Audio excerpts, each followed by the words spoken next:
আমি এখন যে জায়গাটিতে দাঁড়িয়ে আছি এটি হচ্ছে সিডনির প্রাণকেন্দ্র। আপনারা বুঝতেই পারছেন আমি কোথায় আছি, কারণ জীবনে যে এক দুইবার অস্ট্রেলিয়া নিয়ে ঘেটেছে অথবা অস্ট্রেলিয়ার নাম মাথায় এসেছে তার সবার আগে এই চিত্রটি মাথায় এসেছে, অর্থাৎ অপেরা হাউসের কথা।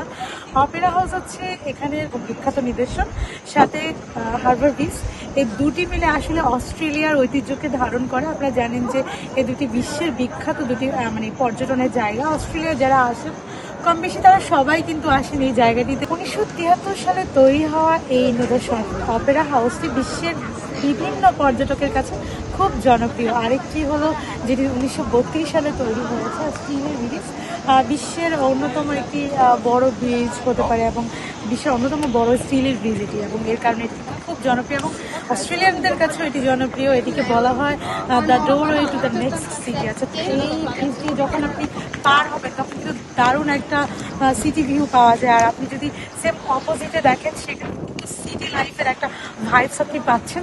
আমি আপনাদের সেটাই দেখানোর চেষ্টা করবো।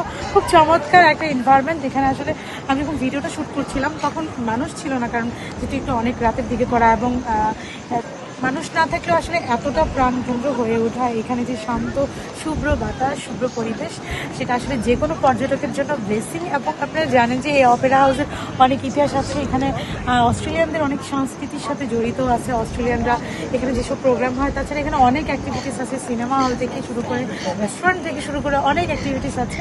সব কিছু মিলে এটা আসলে পর্যটকদের জন্য দারুণ একটা জায়গা। আর যারা অস্ট্রেলিয়াতে আসেন, যারা অফকোর্স সিডনিতে আসেন, তারা কিন্তু মাস্ট এখানে আসতে ভুল করেন না। সো আমরা আপনাদের দুটিই দেখানোর চেষ্টা করছি, একটি হচ্ছে হারবার ব্রিজ এবং আরেকটি হচ্ছে অপেরা হাউস। দুটির সম্মিলনে অস্ট্রেলিয়ার একটি চমৎকার নিদর্শন নিয়ে আপনাদের সাথে হাজির হয়েছি।